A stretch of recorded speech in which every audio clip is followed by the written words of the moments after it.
cases hit me and are as heartbreaking as those cases of elder abuse. Sadly, because a lot of the perpetrators of these crimes are family members.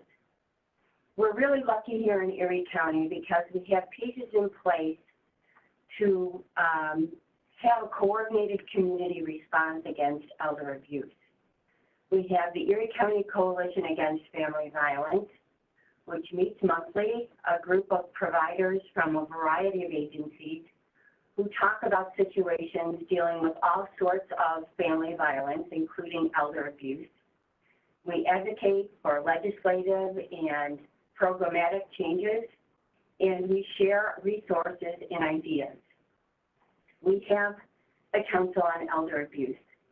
Because of the many specialties, I guess is a good way of saying it, that our elderly face, difficulties they face, we have a separate group that deals with their issues. Again, we meet monthly. It is a little informal, it is educational, and a lot of networking goes on in that group. The professional relationships that have developed out of that result in more appropriate resources being used and also quicker response time for the cases that we see. Lastly, as Christine mentioned, we have the Erie County multidisciplinary team, which is enhanced by both a forensic accountant and a geropsychiatrist. This is a more formal team with members representing the District Attorney's Office, the U.S. Attorney's Office, the New York State Attorney General's Office, the FBI, Adult Protection, Senior Services, law enforcement, a variety of financial institutions, and other agencies who work together on a case that has been presented to the committee. We work until there's a resolution to that case. That resolution may not always be what we want, but it is what our clients want. I'm very, very happy to tell you that all these three examples of how Erie County is working together have resulted in a better coordination of services. We've identified and are working on gaps in our service delivery system, and we are always working to increase the awareness of elder abuse in our community. It is reported that for one case that we know about, there are as many as 43 cases that we don't know about. So our work is not done. I'm very, very happy to be here today with two champions in the elder abuse arena. Holly Tucker from the DA's office, who's going to talk to us about an amazing case that she was able to successfully prosecute, and Sarah Duval, the attorney in our office, who deals with the non-criminal activity of these elder abuse cases that we see every day. So I will turn this over to Holly. I just want you to know that there is a unique component to the case we're talking about, which is religious and cult-like perspective on the case, but the crimes that you will see are physical, emotional, and financial exploitation. Those are the cases that we see day in and day out that will be exemplified in this case. So Holly, take it away. Good morning, everybody. So this morning we are going to talk about the Pietra Carlo case and essentially the anatomy of an elder abuse case and how this was prosecuted. So we're just going to start with an initial clip when this first became known to the media.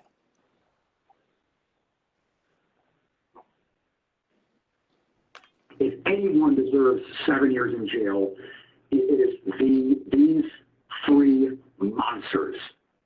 Prosecutors call a case of elder abuse disturbing and horrific. And now 3 adult sisters will likely be going to prison. Good evening. Prosecutors say the women subjected their father to physical, mental, and emotional torture for more than a decade. 7 Eyewitness News reporter Sean Robson spoke with the district attorney tonight. We do want to warn you, you might find some of the details disturbing. I'm actually speechless.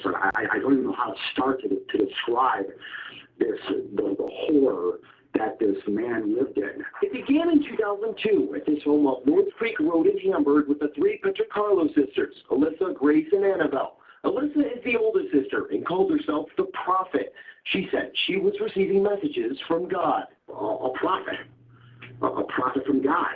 One of those messages said her father was being unfaithful to her mother, Christine, who the daughters called the Queen of God. From that point, he was subjected to a curtained-off area in the home and routinely abused by the women family members. He slept fully clothed every night for 15, 17 years there, all right? On his couch in the kitchen. And nothing but silence until September 2017. The victim was on the computer when the wife accused him of defiling her name to a friend. He was then choked out by a few of the daughters. A beaten man, the victim managed to crawl to his vehicle with a broken rib and bruised spleen. He then drove himself to Mercy Hospital. He literally had to call back home to get permission to come back in.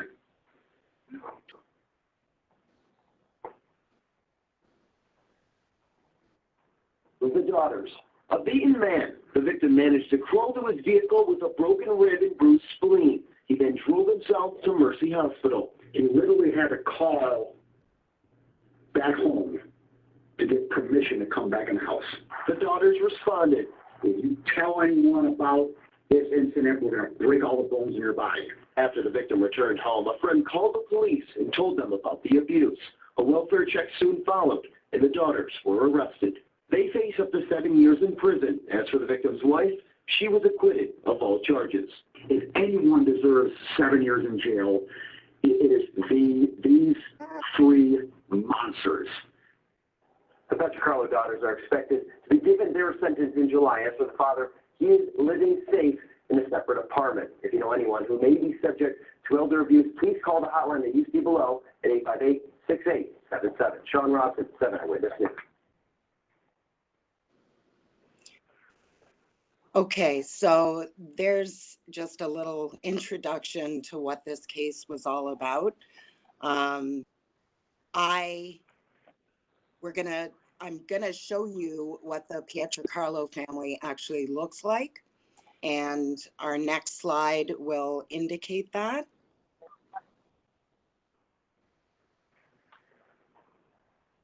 I'm sorry, Holly, is it not showing up for you? Oh, the photo? It's not. It's frozen on the video. Oh dear. Okay, there we go. Now it's Okay. okay. So here is the Petrocarlo family. And as indicated, you can see who is who based on the back row and the front row. Michael Petrocarlo is obviously in the front row, and his wife Christine is beside him. The two of them had 8 children together. Michael actually delivered all 8 of those children in the family home. There are 4 boys and 4 girls. And it's interesting to note that this picture, this family picture, which was taken on a cruise ship on a family vacation in 2011. And it was actually shortly after 2011 that Michael was not allowed to go on any family vacations anymore with the rest of his family. And yet he had to pay for the family to go on these vacations. Secondly, I just wanted everybody to be aware that this photograph was a defense exhibit. So the defense attorneys were trying extremely hard to make this family appear loving and kind and there for each other. And, you know, before this all started in 2002, approximately, from all accounts, they were loving and kind and fair to each other. So let's go over the 15 years of abuse that was finally disclosed to me by Michael Petrocarlo. So starting in about 2002, Alyssa Petrocarlo, who is the eldest daughter, the second born, She had a mental health breakdown while she was away at college. And she came back home and she told her family that she was now a prophet of God and was receiving messages from God. She advised her family that as going forward, they would not be attending regular church services anymore, and instead they would be doing communion at home on Sundays in the house. One of the first messages that Alyssa, who demanded that the rest of the family call her the prophet, she also directed the rest of the family to call their mother God's queen, that these were both messages from God and that she was a prophet of God and was delivering the messages of God to the rest of the family. At this time, the father was accused of being unfaithful to his wife. And I just want to be clear that Michael Pietrocarlo was not unfaithful in any way, shape, or form. He was completely devoted to his family. And as soon as that allegation came out about him being unfaithful, he was kicked out of the marital bedroom. He was not allowed to sleep in the marital bed with his wife, Christine Pietrocarlo, and he was forced to sleep on a couch in the corner of the kitchen on the ground floor.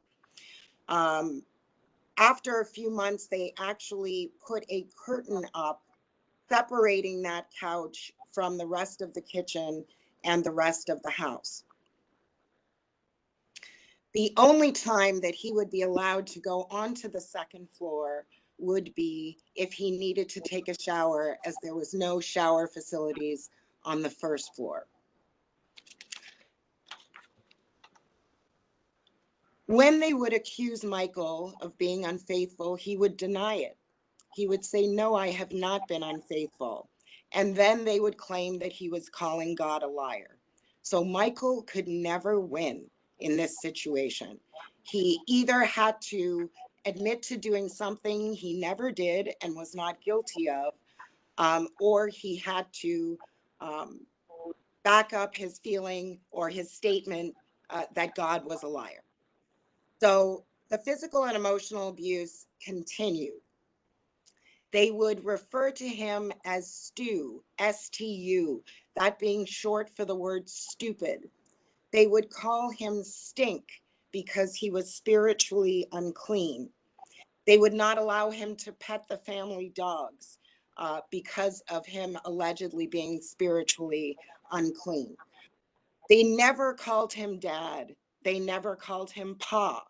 They called him Stu, and they called him Stink. It's interesting also to note that when this all began in 2002, this shift in the family dynamic, Annabelle Pietrocarlo was only 5 years old. So she essentially grew up knowing nothing else, that her father was Stu for stupid. He was spiritually unclean.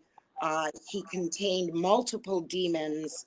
And this was all information that was being fed to her by Alyssa, who was claiming she was a prophet. It's also important that everybody know that they attempted to go to their church and multiple other churches to have other pastors and men and women of God declare that she was in fact a prophet. None of them, of course, would, because she was not a prophet. So she claimed she was a prophet, and she actually got her family to follow along with that. And as we go along, you'll hear that 3 of those 8 children refused to follow along with the claim that she was a prophet and with the actions that they wanted them to participate in. So he was in the kitchen, sleeping on a couch, separated from the rest of the house by a curtain. He would sleep fully clothed at night because often the attacks and the abuse would occur in the overnight hours. Usually the abusers were Christine and Alyssa, Christine, his wife, and Alyssa, the eldest daughter, the one who claimed she was the prophet. The two of them were essentially calling the shots in that household. And Christine would often go at any hour of the night and begin to slap and strike Michael in the face. She would almost always be saying, as she was slapping and striking him, and Michael testified that she would slap him until her hands and her arms hurt, until she couldn't slap him anymore. And she would state to him, "I wish you were dead. I wish you would die. I wish you would die." Can we go to Christine, I'm just wondering, do we have any questions before I move to the next slide? Any questions or comments? No, we don't have any yet. Okay, please, Okay. feel free, ask any questions at any time. Thanks, Sarah.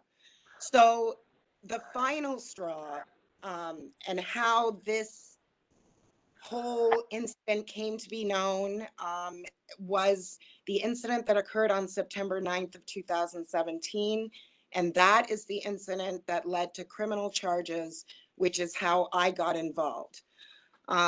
On September 9th, 2017, it was 4 p.m. in the afternoon approximately, and Michael Pietrocarlo was in his area on the couch in the kitchen with his laptop, and he was speaking with one of his friends online.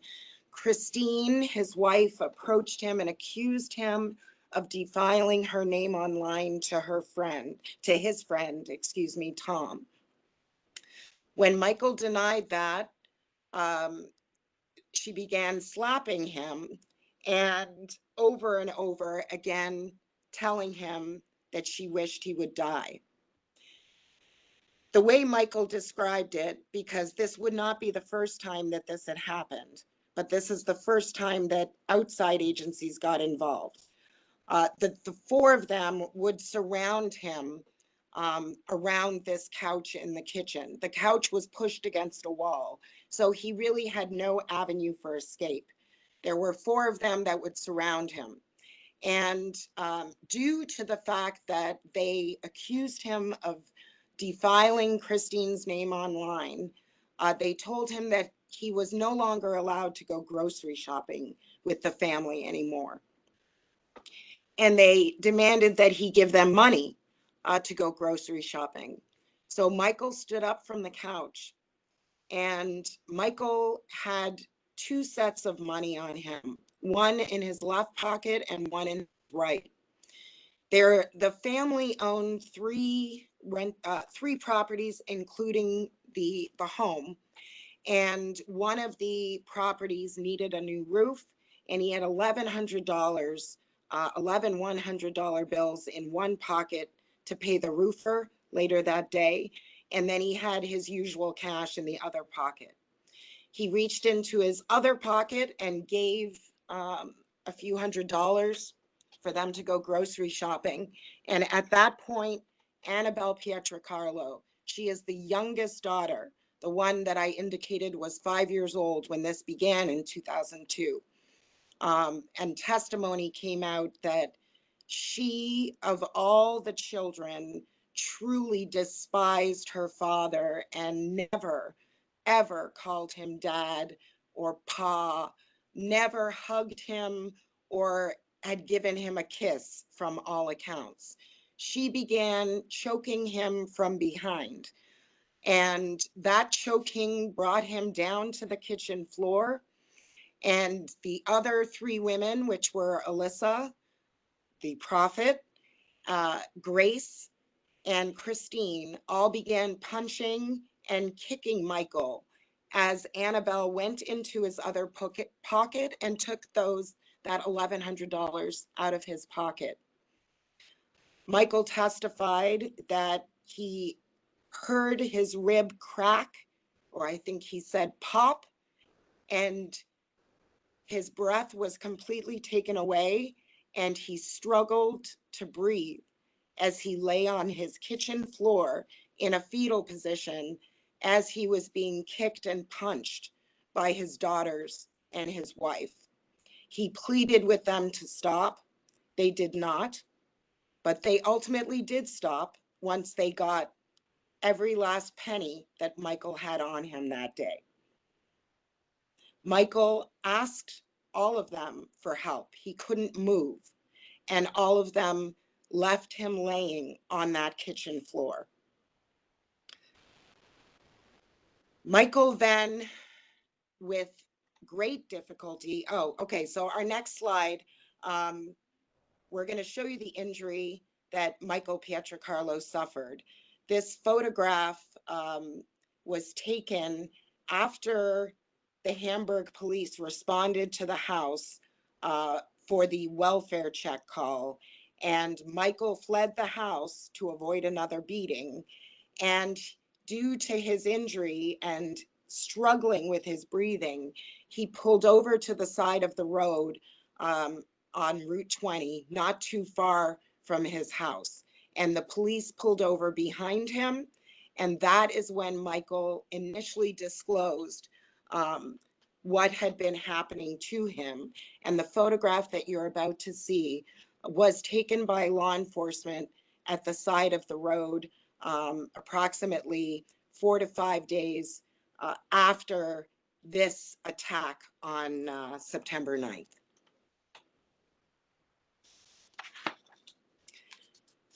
So when Michael went to the hospital, he was diagnosed with a bruised spleen and a fractured rib.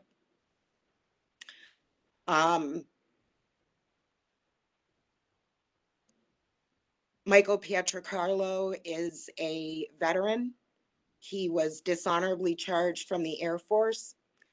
Usually he would receive all of his treatment from the VA, and he wanted to actually get as far as Buffalo General Hospital, where he had had previous open heart surgery, which he had a heart condition as well. Everybody should know that his family was very well aware of. And on a separate incident, Alyssa, the prophet, actually stole his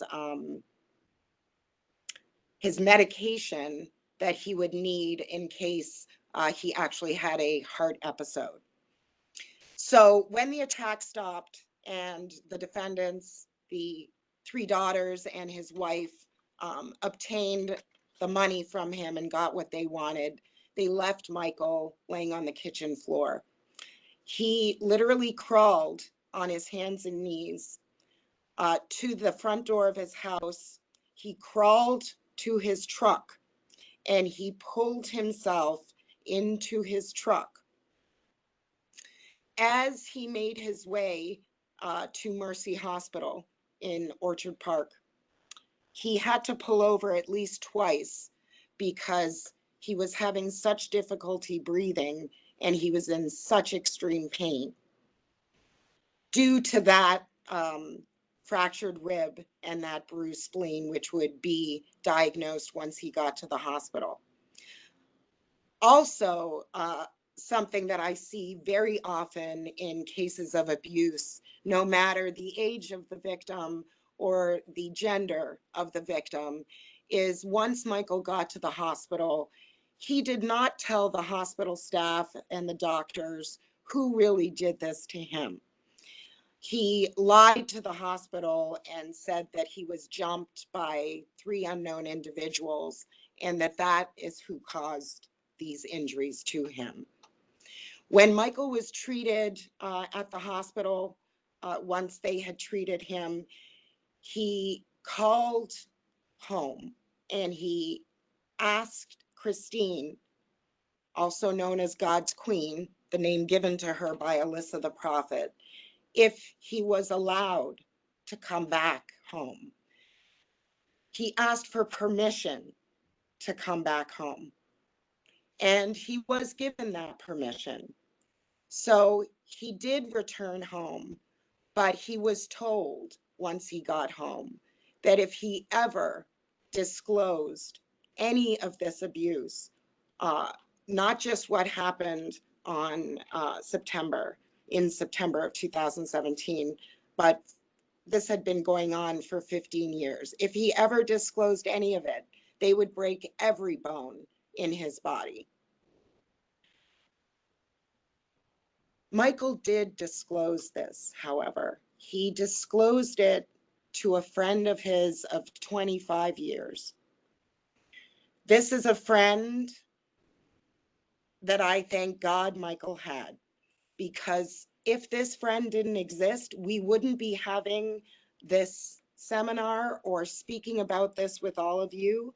And Michael would still be a abused, battered man, living under,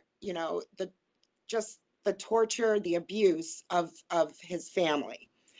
So this friend, you'll see here that this is actually the texting back and forth from the date the incident happened, the incident did not happen Wednesday, September 13th. It happened Saturday, September 9th.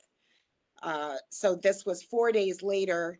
This is the day that the welfare check was done, and this was the texting back and forth. So you see that Michael says to his friend Tom of 25 years, maybe I have to take you up on your offer. They said if I'm still here by daylight, this time they'll break every bone in my body. Tom says, do you need me to come and get you? Michael, going to see if safe to sleep tonight. Tom, so sorry to be a pain. Tom asks Michael, what do you want me to do? And Michael says, you were right. I cannot take any more abuse. Thanks for being a great pal. Tom continued texting Michael, what do you want me to do? Do you want me to come get you? But Michael was not responding. Tom, because he was extremely worried for his friend, called the Hamburg police and asked them to do a welfare check at the home in Hamburg. I see questions. I don't know if there's anything that we want to know about before we continue. Yeah, there's a couple. One of the questions is, was anyone else in the family working outside the home, or were they all relying on Michael for financial support? Yes, actually, we're going to get to that a little bit later in the presentation. Okay. But Michael was the only person working in the household, and he was supporting the entire family. Okay, and then we have two more. Did Michael ever tell you how he coped with the abuse, or how he was able to survive in that type of environment for so long? Michael told me the first time I met Michael, when he walked into my office, he was a 71 at the time, a 71-year-old Italian man, salt of the earth. This man would give you the shirt off his back, just kind, gentle, giving, loving. He was in an extreme amount of pain. And it took many meetings with Michael before he fully opened up to me, and I was able to put him into the grand jury to indict this case. But what Michael said to me is that he always hoped and prayed that the abuse would stop. And that's why he stayed. He just hoped that they would finally realize that there was no infidelity, that he was never unfaithful, that he loved his family. It was his responsibility to take care of his family. So I hope that answers the question, but he just hoped that the abuse would stop, and that's why he stayed. Okay, and I have a couple more. Did the family know he had a cell phone with the amount of control they had over him? You were breaking up. Did the family know what? He had a cell phone? Yes, the family did know he had a cell phone. And they allowed him to have it, even though they had so much control over him? Correct. He was the one that was paying for all the cell phones for the entire family, and he would pay the bill for the phones. They did not seem to be too concerned about him having a cell phone. Okay. And had there been any history of abuse or mental illness in the family prior to 2002? Yes, that is also a little later in the presentation, the police contact that this family did have. And I'll get into that a little deeper when we get to those slides, because it's important for everybody to understand. And Michael, another, you know, he would look at me and he would say, Holly, they never believed me. The police never believed me. And I can tell you that the initial individual from the Hamburg police that was assigned to this case did not believe him either. Okay. And that was another question too, as well as the timeline of police or others knowing of the abuse and stepping in to help. But if they had tried to help, you know, they tried to get help and they didn't believe them, right? Correct. So if we look at this slide, it's why did this go on for so long? So if you look on the left, you'll see this is all prior police contact at the Pietrocarlo home. When Alyssa initially became a prophet, I think it's telling that the first two incidents occurred in 2002, which is when she was grooming the rest of the family to follow all of the words that she would dictate to the family at these communions, and when she would share what those messages were from God. And just so everybody knows, Alyssa would tell every family member what demon he had. And it's interesting that Alyssa had no demons. So the prophet had no demons, but everybody else had demons. So if we look at the prior police contact, you see twice they were there in 2002, once in 2005, twice in 2011, once in 2014, and once in 2017, which is this incident that I indicted and that I tried. So every time the police would be called, as Michael would say to me, Holly, they never believed me. So police are trained, and it makes sense that when you get to a scene, you know, you interview, you try to determine what has happened at that scene. And if 5 or 6 people are telling you one story and one person is telling you a different story, you, in all likelihood, with nothing else, are going to go with the majority. So even though often Michael would be the only one that was injured, he would always be the one that would be arrested. Now, in my case, and I'm sure in all of these prior police contact cases, these women would sit down and get their stories straight before they called the police. Then they would call the police and they would all tell them how Michael was the abuser. He was the one that was attacking them, that if he was injured, it only occurred in self-defense. So in one of these incidents, Alyssa the prophet smashed a chair over the back of Michael's head, which knocked him down to the ground on all fours. She then straddled over him from behind and she put a knife to his throat. And she threatened that if he ever hurt her mother, God's queen, that he would pay the price. In another incident, she struck him in the head with a brass candlestick holder, which of course he had to get stitches for. But he got arrested that night because Alyssa claimed that he attacked her and he was on top of her and she grabbed whatever she could to get him off of her, and that she used that in self-defense. So these were the kinds of things that Michael was up against, that the police never believed him. And in addition, this is the man's family. This is his wife. These are his children. This is a terrible position to be placed in. He doesn't want to prosecute his family. He doesn't want to see his family get arrested. He doesn't want to see them prosecuted, but he doesn't want the abuse to continue at the same time. So really, you know, such a conflicting position to be in. So I know I've been seeing some questions. Hopefully that answered the questions about prior police contact. Anything else before we go on? This may talk later too, but is there any, how do people respond to gender, age, education? Does it play into anybody's believability, like, because Michael was a man? Absolutely not. I've been doing for 22 years, and I can pretty much tell in about 30 seconds when I'm dealing with a legitimate victim, whether that is a victim of physical, emotional, or financial abuse.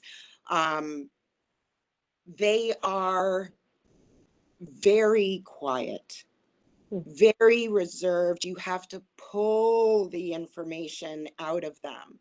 They minimize everything, and they are extremely afraid to disclose. And you could see why Michael was it took many meetings with Michael and myself, as I said, before I could get him into the grand jury. And he also, another common factor that we deal with victims of any age, gender, or race, any of that, is, he blamed himself.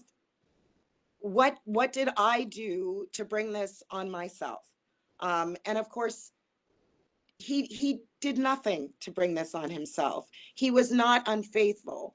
It was the mental health or the mental breakdown of Alyssa that began this whole terrible journey for the Pietrocarlo family, because she destroyed this family from 2002 on. So the types of abuse that Michael suffered, as I've mentioned: physical abuse, financial abuse.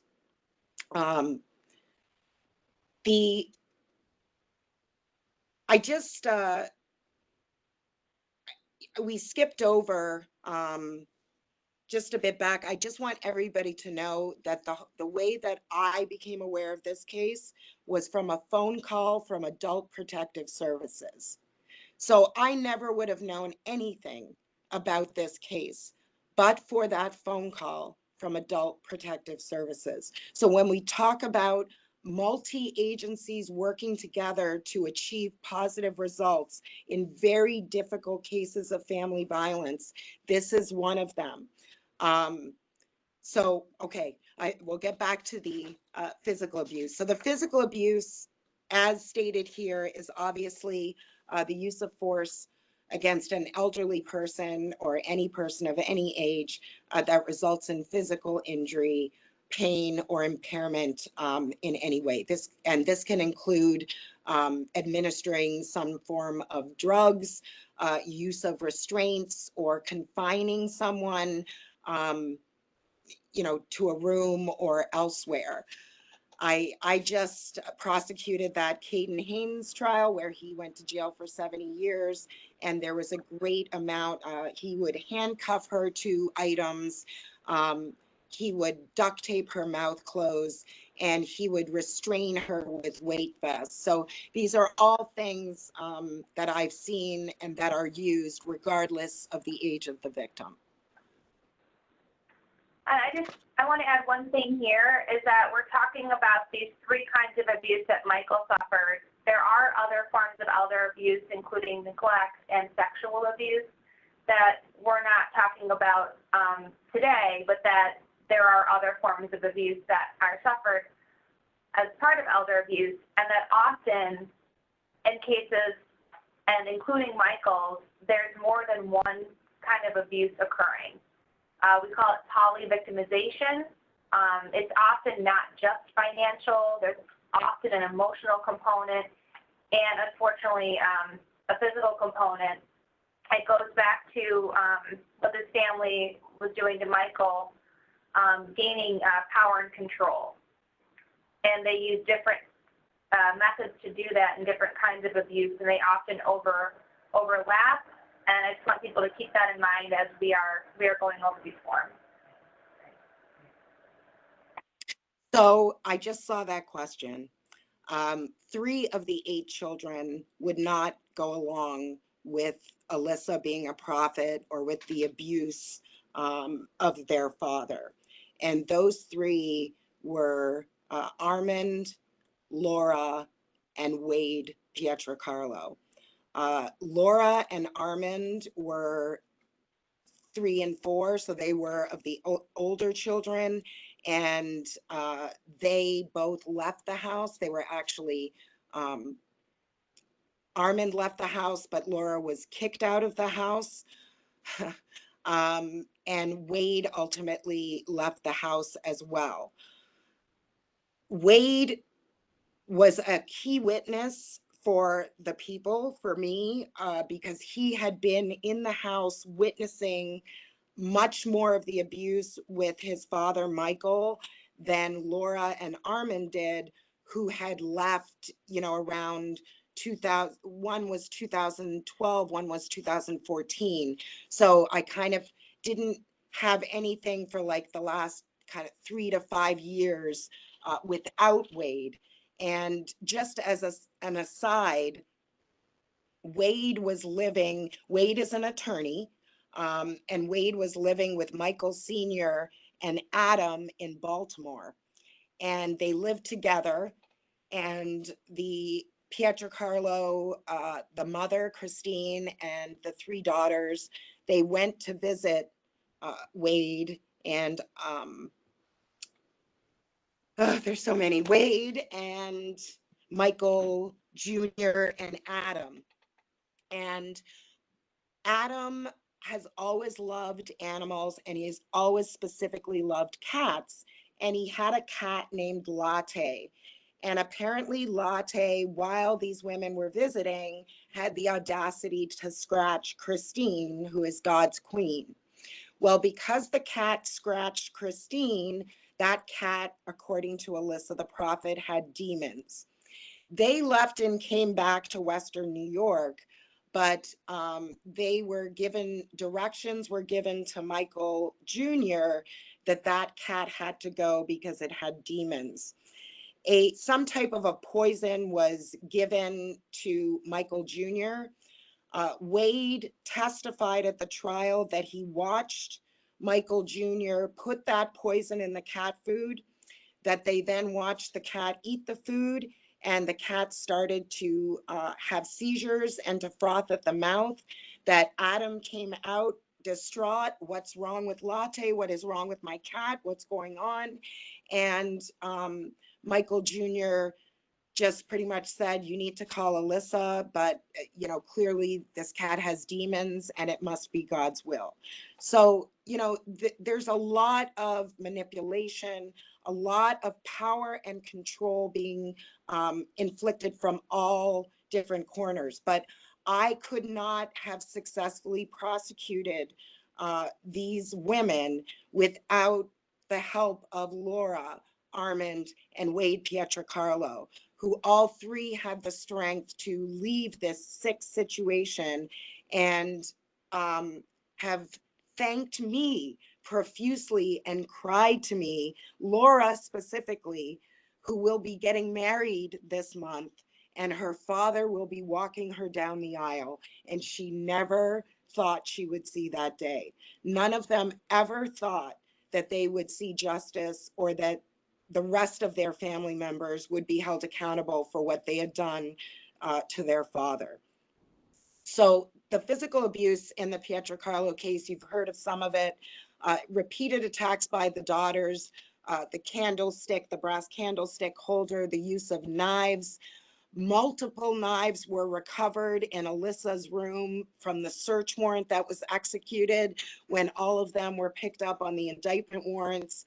In addition, there was marijuana found in Alyssa's room, and multiple narcotic medication mixed together in different bottles without, legitimate scripts, all in arm's reach of Alyssa's then 10-year-old son, Liam.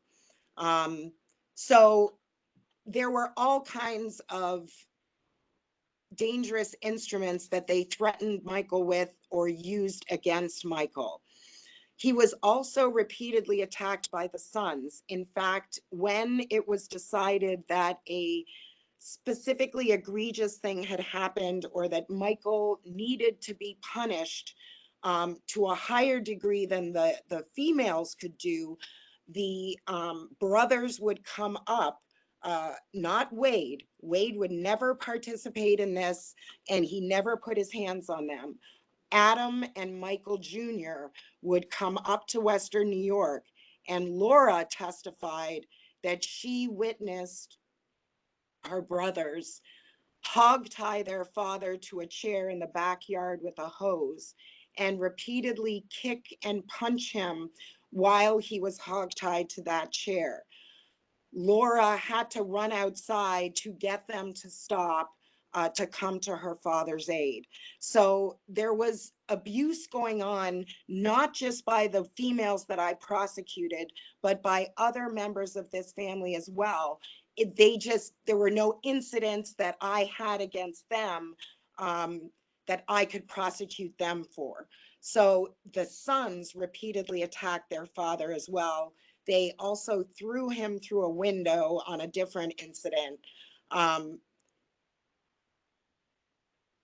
And the punching, the kicking, the slapping, apparently, Michael testified that Christine's arms and her forearms would be all bruised from the constant slaps and hitting of him, as she would repeatedly tell him that she wished he was dead.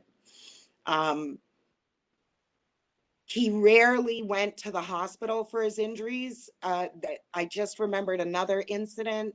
And a lot of these incidents came out at the trial through something called Molyneux, where we can show prior bad acts of individuals towards that same individual.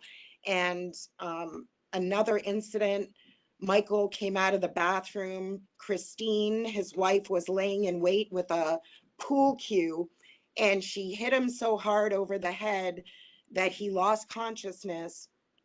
And she took him to the hospital, but of course a different story was told, that some type of a tool or something like that fell on his head. You should also all know that all four of these women claimed that the way that Michael sustained his fractured rib and his bruised spleen was because he fell off a ladder while he was at work. And I'll turn it over to you to go on to the emotional abuse. Holly, I just have a quick question that came in. Okay. Did any of the neighbors ever witness these attacks or hear anything that they told the police? So this property is not close to, and there really are no neighbors. There are no neighbors close by. This home is on acres of land. It worried me. I feel like they could have killed someone and buried someone on their property and nobody would ever know. There were two driveways, and there is another property as well owned by the same family. So nobody would hear or see anything that was going on at this residence.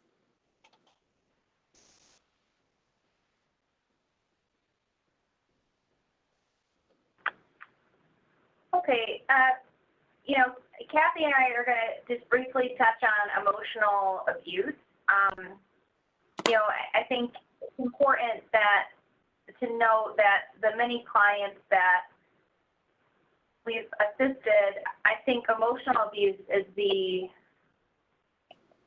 often the first form of abuse that a victim experiences. It's part of the breakdown, as part of the gaining power and control. As a society, unfortunately, we tend to be ageist and to already ignore older adults and elderly adults, and so it can be reinforced, as we've already seen in this case, by just constant verbal harassment, making people feel less than, making individuals feel like they do not have worth. And So when, we're going over this case, which is especially horrific, but what we're hoping is that by going over it, that we can all learn to identify what some of these signs and red flags are of abuse, so that we don't have more cases like Michael Pietrocarlo, where we can stop this abuse earlier, so people don't have to live in these horrific circumstances. Like Sarah said, people are told they're worthless, you need to die, you're stupid, whatever derogatory remarks are made to them, they then don't think their life has any value, and therefore, why would I call for help? Why would someone help me? Because I'm worthless after hearing this abuse over and over and over. And don't forget, we're dealing with a population, the older population, where what happened in the home stayed in the home. If you were married, you were committed to that person for life. You went to work, you supported that family, you fulfilled your obligation. You trusted, like Holly said in the very beginning, that someday our seniors and we need to take action against those who are perpetrating abuse against them. Well said, Kathy.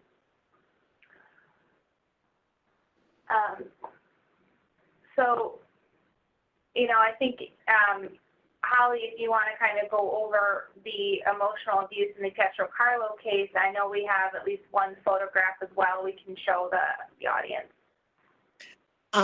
So obviously isolation was a big one. They did everything in their power to isolate Michael from the rest of the family. The obvious one being sleeping on a couch in the kitchen, putting a curtain up around that couch to separate him from the kitchen. Michael wasn't allowed to attend Christmas. He would be sitting on his couch in the kitchen while the rest of the family was in the living room around the Christmas tree, opening Christmas presents, birthdays, anniversaries. He was not allowed to speak to his only grandson, Liam, who is Alyssa's son, and Liam was also taught to refer to his grandfather as Stew and Stink, but not to his face. That also came out in the trial. As I said earlier, this is a family that would go on at least 2 cruises a year as a family. And after 2011, Michael was not allowed to go on any cruises with the family anymore. However, he would have to pay for the family to go on those cruises. They would usually time the cruises so that they would be gone for Father's Day, because there did not need to be any celebration for Father's Day. Laura Pietrocarlo, who testified for the people at trial, testified that she got into a physical fight with Alyssa because they were angry that she actually gave her father a Father's Day card. Michael would sleep, as you've heard, fully clothed on that couch because he never knew when he would have to make a quick exit to his truck to get away from these women. And on a very sad note, because this abuse had gone on for so long and had become so ingrained in Michael and his way of life, even though the three, I refer to them, the 3 good children who love their father and take care of their father, and they put him up in a nice place, he still to this day, even though he has his own bed, he sleeps fully clothed on a couch, and the danger has been removed.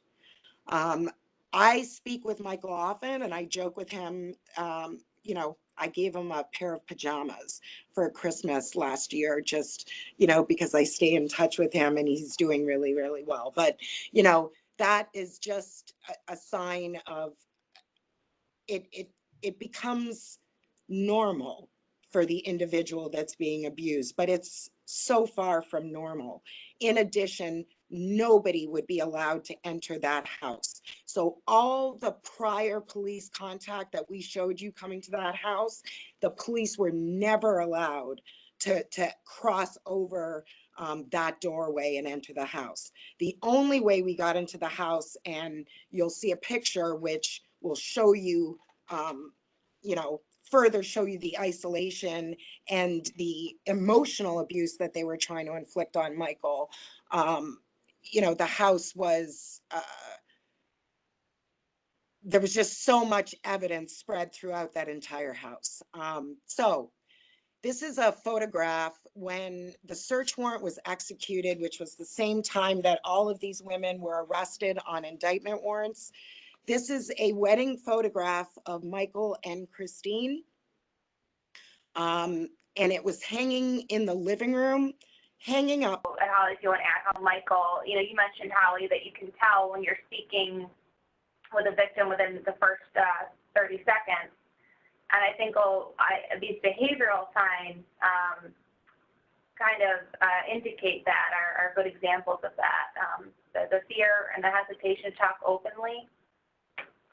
So the fear to talk openly comes from, again, the repeated threats that someone might be enduring, and the fear of whoever they speak to, the consequence of having a conversation or disclosing to that person. You can see a change in normal activity, not going to church, having people in their homes, deviating from their daily routine. So anything that would be a red flag with someone you know could very well be an indicator that something's going on in that home. Isolation, again, is huge. Withdrawal from activities. I know things are on hold now, but once we get back to somewhat normalcy, keep an eye on each other. We do presentations at senior housing complexes and congregate dining sites because we have to be responsible for each other. So knowing what to look for and telling someone, if you don't want to be the person who addresses that individual who might be having a problem, tell someone like us, and we know what to do. Not responding, being afraid that whatever they say might be turned against them, being confused or disoriented. Again, these could be a result of misuse of medications, withholding medications, overuse of medications. So there's a whole host of reasons that someone could be behaving differently that could be really a sign that they're being abused. And off of that, Kat, when I saw anxiety and agitation, that made me immediately think of when those Hamburg patrol officers went to do the welfare check. Michael was in a great amount of pain from the fracture and the bruised spleen and having trouble breathing, but he became increasingly agitated as that whole scene played out, because Michael knew that he didn't call the police, but he knew his family wouldn't believe that. All his family knew was somebody brought the police to their home, and it was Michael in their eyes. And that is why he fled that house before the police left, because he knew that he was going to get another beating from those females due to bringing the police to their residence. So I just wanted to add that as to the behavioral. So go ahead with the environmental. Yeah, I just really quickly, I think that environmental, these are just some signs they co-tie with financial. I think the important thing here is that and then the video we saw earlier, the picture of the property, there's no trespassing signs posted. And that goes back to the family wanting to keep people out of their homes. And, abusers know that the more interaction from the outside world that's allowed into the home, the more likely it is that they're going to lose that power and control over the situation. Something's going to break that cycle. So we all want our privacy, but I think that the heavily no trespass, the isolation of the house, and the refusal of people to let anyone in their home outside the family certainly is a red flag that something might be going on. We are going to move on. It's a little after 11. I know that was supposed to go from 10 to 11, but Christina, I think we could go over a little over if we needed. Yeah, that's fine. Okay. So I just trying to be cognizant of time. The financial exploitation. I think that there certainly is a financial exploitation in this case where there's a petty larceny charge for Annabelle because of the $1,100 she forcibly removed from her father, from Michael Pietrocarlo. But I think it's been alluded to in some of the questions, and certainly Holly's talked about it, how the entire family was financially dependent on Michael. He had to work. He had to do all this, and they took his money, and that is often, I think aside from emotional, I think financial abuse, from what we see, is the second most common, because individuals, abusers know that older adults have a steady income stream. They know that they are, it doesn't matter if you're a millionaire or if you're just living on a lower fixed income. As long as you have an income, individuals know that, and they're going to try and take what they can for themselves. And the methods that individuals use to do this can be, like in the Pietrocarlo case, one example, forcibly taking cash. But it can also be more devious and more behind the scenes, which we're going to see in this case in a couple slides. I just wanted to add that, especially with family, we find family members who are taking advantage of their elderly parents feel that there's a sense of entitlement. He was mean to me when I was a kid, so I'm going to take everything he had.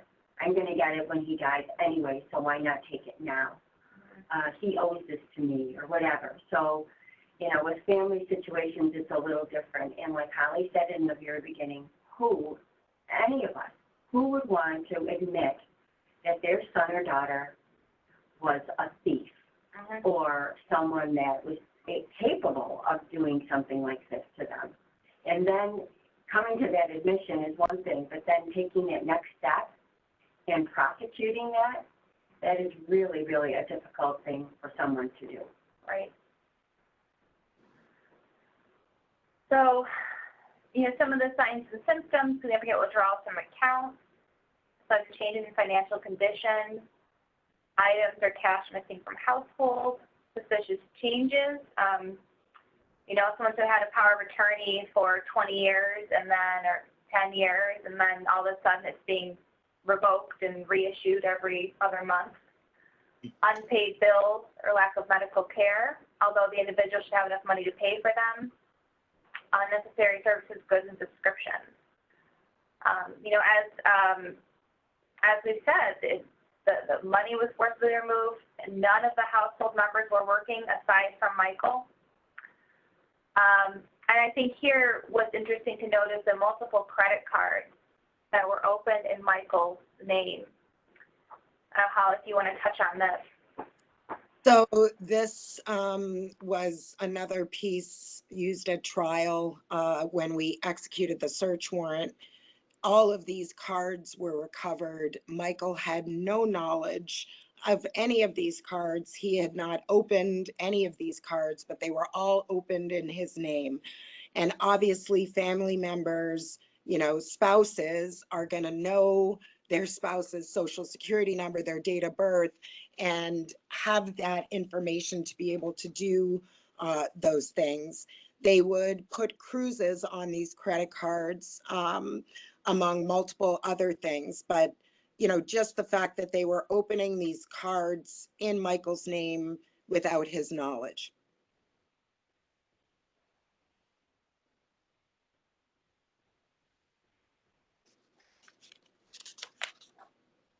I'm still on the credit card. Switch to the next one. Yeah, we're on the next one. It'll show up in a second. We're just going to talk about the outcome, what happened. Do we have any questions before we move on to the outcome of this, Christine? We do have our police agencies training on how to identify elder abuse in cases like this, or is there training available? I'm sorry, Christine, I'm having difficulty hearing you. Same. You're cracking up, Christine. Okay. Can you hear me now? Yes. Yeah. Okay. Well, do police agencies have the training to identify elder abuse in cases especially like this one? Do the police have the training? Right. Do the police agencies, do they offer training?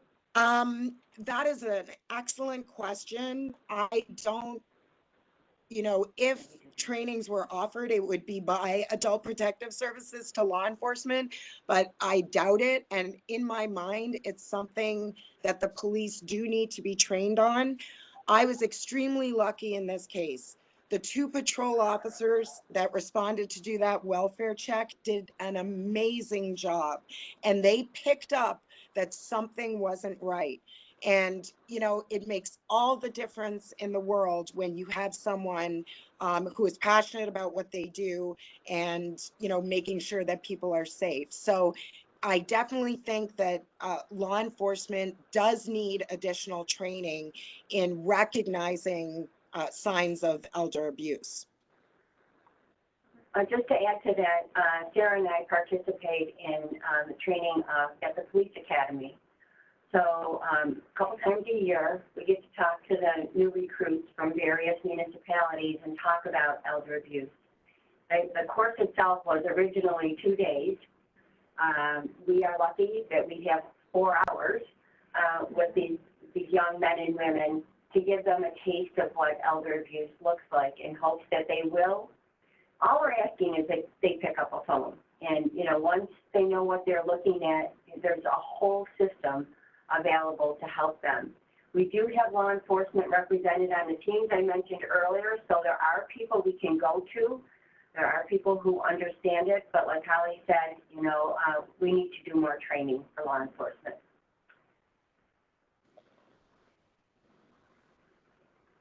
Any other questions before we? That was the last question that came in for now. Okay, so all 3 of the daughters were found guilty after trial of the violent assault in the 2nd degree against their father. They were all sentenced to a 2-year determinate sentence, and they are currently incarcerated right now. Christine Pietrocarlo, the wife, was acquitted, and from all accounts, she is living in the residence by herself right now, which is becoming somewhat dilapidated. And there are no contact orders of protection in effect, so there can be no contact with Michael Pietrocarlo. Liam Pietrocarlo is currently in foster care and from all accounts is doing very well in foster care. And the divorce between Michael and Christine lingers on because Christine refuses to work with whichever divorce attorney that she has, because I believe she's been through 2 or 3 at this point. So that is the outcome of this case. And I think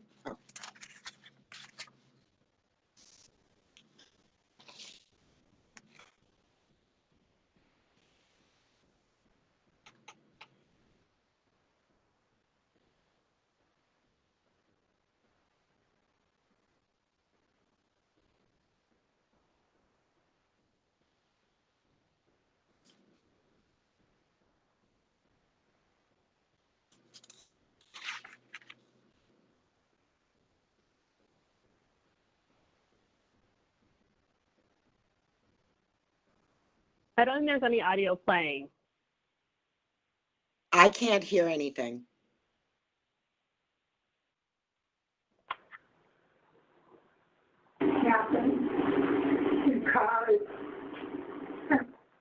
hearing it? It sounds like it came on for a second. Okay, let me try from the beginning. Identified 3 sisters from Hamburg going to state prison now for the abuse of their elderly father. Good evening, I'm Scott Levin. And I'm Mary Ellis Demler. 2 on your side, Emily Lampa was at the sentencing hearing of Alyssa Grace and Annabelle Pietro Carlo. She reports tonight with the details in this troubling case.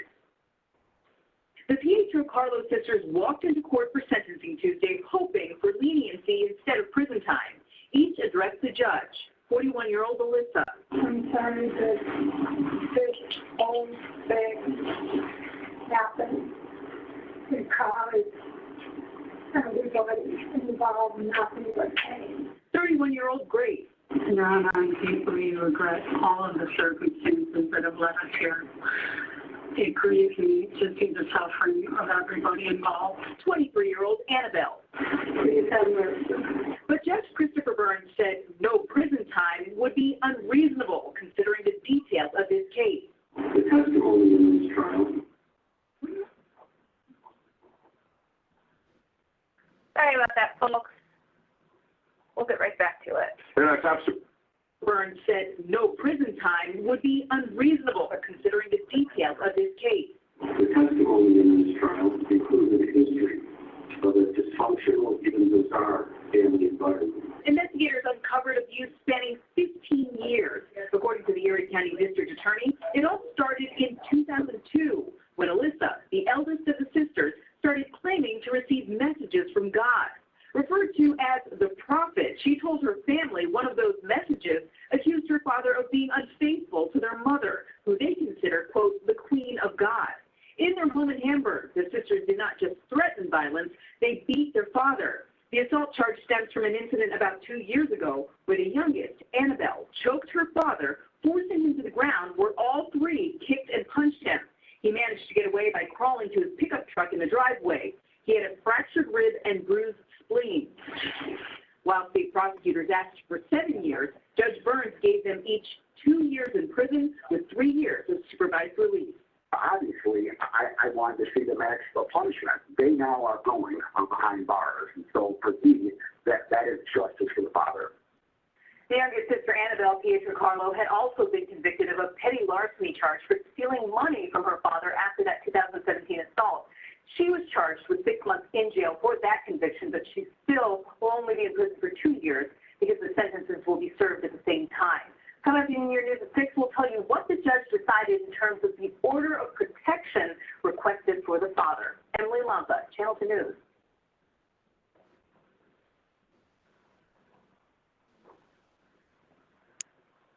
So every child wrote something to Judge Burns prior to the sentencing. All 3 of the children, Laura, Armand, and Wade, that testified for me, for the people, they all wrote statements to the judge. They testified at the trial, and they all requested that the judge give their sisters and their mother jail time.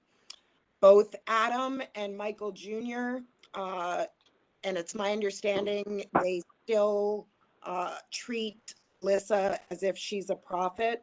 They sent a letter in on behalf of their sisters, and as you can see from the slide, claimed that they were raised in a household that was full of love, guidance, and support, which I do believe was true until 2002 when Alyssa had her breakdown. They both claim, which to me is an outright lie, that they were physically, mentally, and emotionally abused by Michael Pietro Carlo. And you can see from that photograph, you know, size-wise, Michael is not a large man. His sons are all larger than he is and could easily overpower him. They claimed, and this is a quote by Michael Jr., Adam and I have witnessed in person our father's repeated violent actions and outbursts. We have also seen him arrested on numerous occasions, which brings us back to that police contact that I showed you where he would always be the one that was getting beaten, and yet he would be the one ultimately that was arrested. Alyssa, you know, the bottom line is none of these daughters or the wife showed any remorse for what they had done. They denied till the end that they had abused or done anything to their father. You should know that Grace Pietrocarlo took the stand. She testified that none of this happened, that nobody calls Alyssa a prophet, you know, that it's just me, the crazy prosecutor, throwing these names out to the judge. So Alyssa, you see the quote of what she stated, and I don't think there was one person that believed a word of that. They all received jail time, as they should have. I only wish the judge had truly given them 7 years and not 2, because they ruined multiple lives by perpetrating this prophet, God's queen, infidelity, all of that. And, you know, it's an interesting study that why would a family follow in those footsteps? And some of that came out in the trial as well. You know, for some of these kids, it was just self-preservation to go along with what was happening. And Wade did that even though he didn't believe what was happening in the household. So they just continued to try to portray their father as the abuser. But obviously, thank God, the judge didn't believe that and did in fact find them guilty.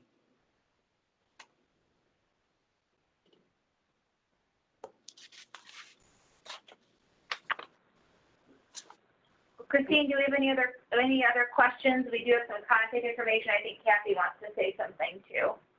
No, I just wanted to, are there any questions? One was why was the mother acquitted?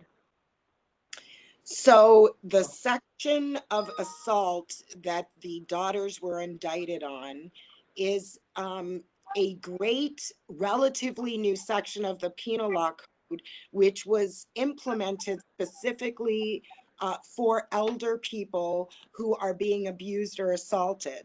So that subsection requires that the person that was assaulted be 65 years of age or older, and that the person that assaulted them must be at least 10 years or more younger than they are. Christine was 66 and Michael was 71. So I couldn't indict Christine on the assault second charge that I did for the 3 daughters. However, you should also know that they were indicted on robbery charges for taking that money by force. That was one theory. And the second theory being during the course of the robbery of taking that money by force, they caused physical injury to someone that was not a participant in that crime, that person being Michael. This case took a long time to get to trial, and it was with a different judge, a domestic violence judge. It was scheduled for a jury trial. We were about to pick a jury, and one of the defense attorneys had a heart episode and it had to be adjourned.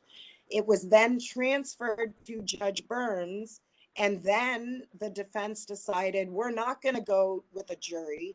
We're going to go with the bench trial. We're going to have the judge decide whether or not these people are innocent or guilty. So this judge felt that the mother and the 3 daughters did not take that money by force, and that in the course of the commission of the robbery, or he didn't believe there was a robbery, that they caused physical injury during the course of. So my intent was to convict all 4 women of robbery second, which is a C violent felony. And the term is a minimum of 3.5 years to a maximum of 15 years. And that is mandatory time. So had Judge Burns, because this was a bench trial, the judge decided it, not a jury, had he found the mother or any of them guilty of robbery in the second degree, they would be serving a minimum term of 3.5 years, anywhere up to 15 years. So I hope that answers the question why she was found not guilty. Just one more question on the terms of sentencing. Is it different for elder abuse or is it the same? There's nothing in the penal code specifically, but it is different with elder abuse. And, when it's perpetrated by your own family members, to me, that's even worse than a home health care aide, or if you're in a home and the employees in the home are doing it. I mean, it's terrible in any, place, but it's just a sad reflection of when things go bad in a family. So no, it's not treated any differently, but I do think that judges and prosecutors feel differently about these cases. It's almost like abuse of a child or a baby. We go our full life circle and then we become elderly and we become susceptible to people who are younger and stronger than we are. So I do think it needs a different lens or perspective than, individuals who are 30 years old. Just like we give, a different view upon crimes committed against children. Okay, thank you. And then we just have a comment that came in. Thanking you for showing the many complexities of abusive situations and the importance of believing the victims who are actually strong enough to share their stories. You're very welcome. Thanks for having me.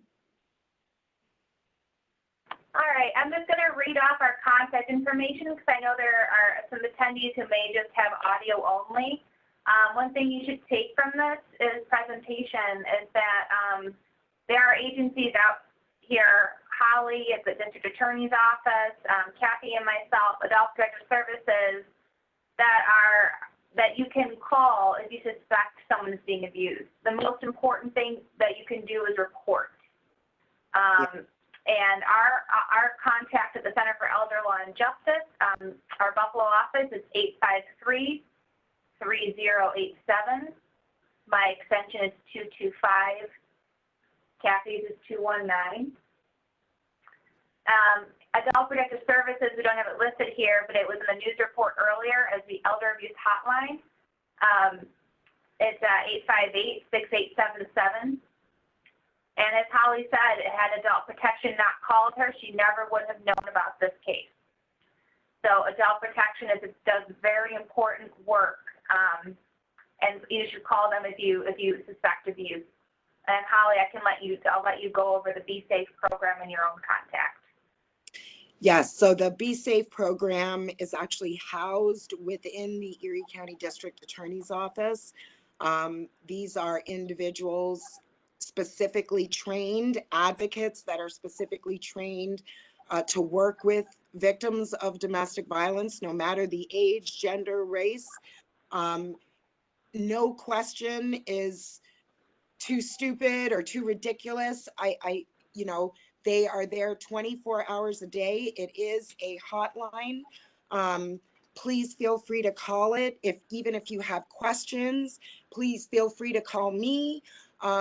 We can't help anyone if we don't know what's going on. So just use these numbers we're giving you. We are great resources, and if we can't help you, we can connect you with agencies that can. Holly, could you just read off the numbers you're referring to for people who have audio? Sorry, I forgot. Yes, it is. So the Be Safe hotline is 858-4630. And again, that's 858-4630. And my phone number, my direct, is 858-4633. 858-4633.